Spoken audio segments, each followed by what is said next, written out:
Hey, y'all. It's your girl, Candy J. Happy Friday.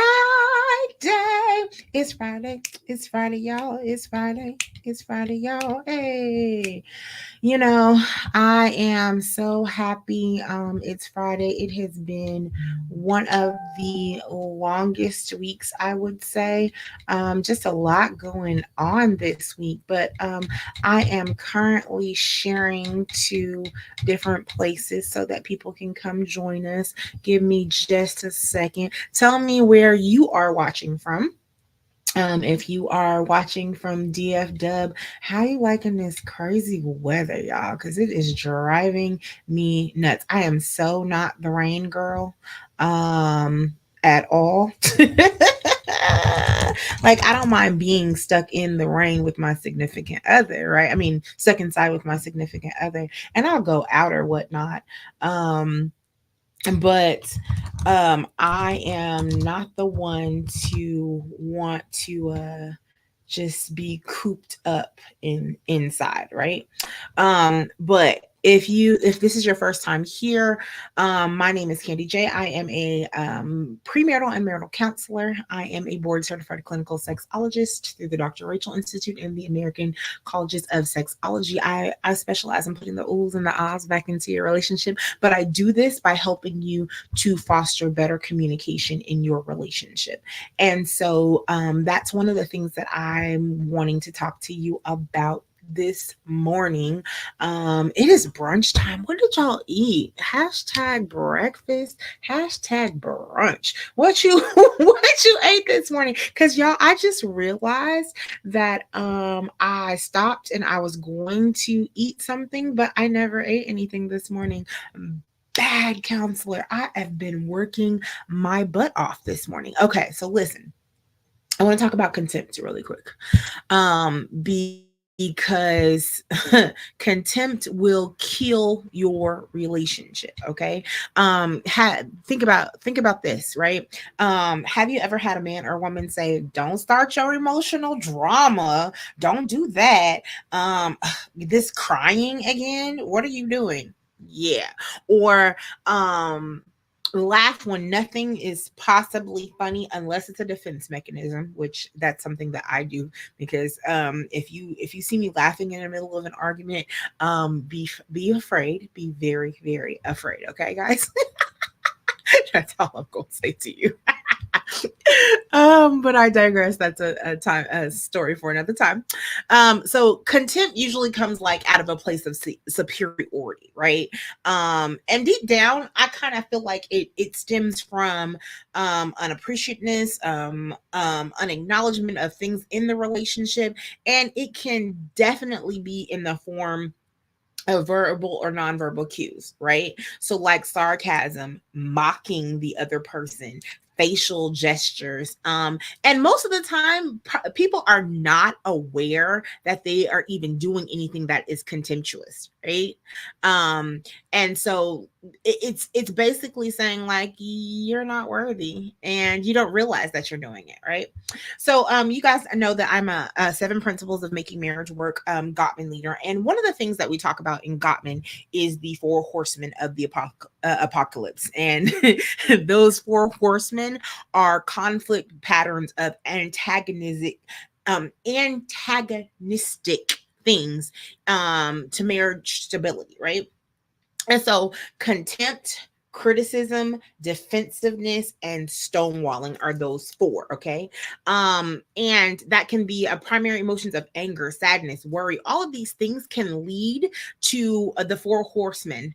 And when they're dismissed and swept under the rug and negatively reciprocated, boom, there you go. Down the divorce path, the breakup path, whatever that you want to call it, right? And it can be a very destructive pattern, right? So are you happy or are you unhappy in your relationship? So I'm gonna go to thinking about contempt in a good way, right? How to soften the blow, right?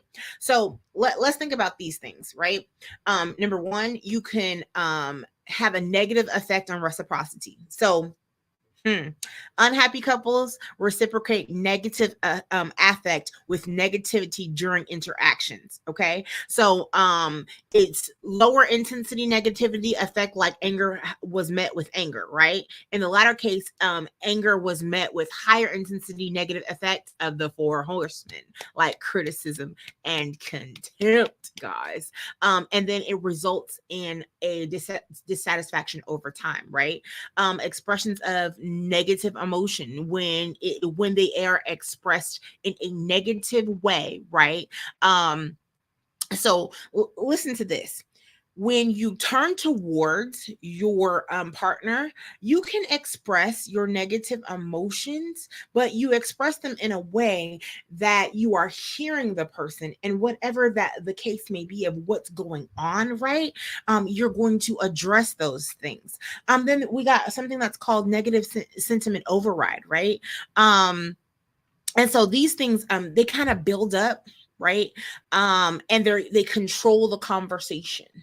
And what you want to do is you want to do a positive sentiment override instead of a negative sentiment override. Okay.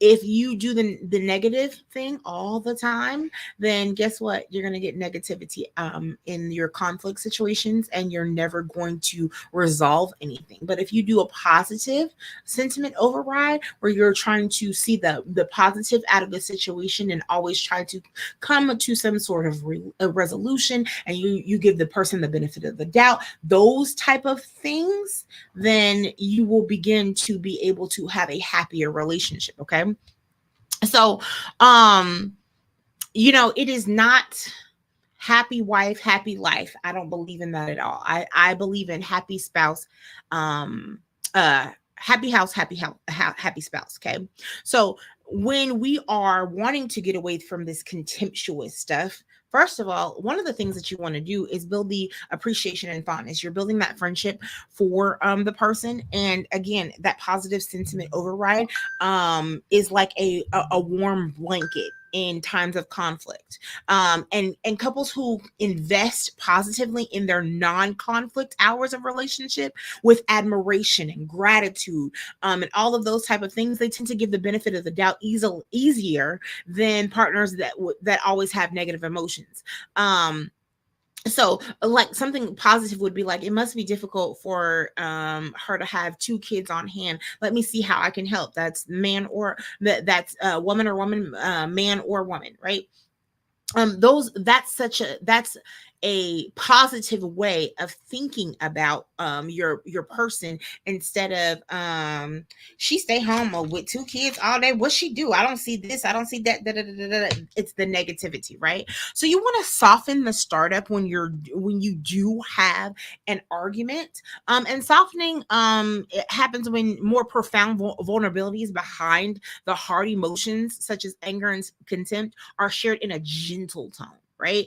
So for example, I feel annoyed and stupid when my actions are corrected like I'm some type of child. And what I need is your appreciation and faith in me, right? So you're quelling the contempt and criticism, and you're expressing the need, and then it enables the partner to understand and empathize, right, with the concern that you have, right?